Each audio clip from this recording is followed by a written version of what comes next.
Los judíos fueron expulsados de España en el año 1492. Ellos tuvieron que abandonar todos sus bienes, sus casas, sus viñas, todas sus posesiones. La sola cosa que no se les pudo tomar era sus lenguas.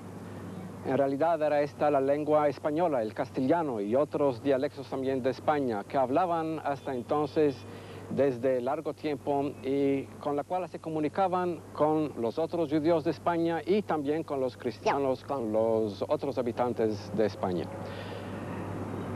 Esta lengua ellos la mantuvieron durante casi 5 siglos y este es un paradoxo de la historia, que los sefaradíes mantuvieron tanto tiempo la lengua del país que los había tratado tan cruelmente.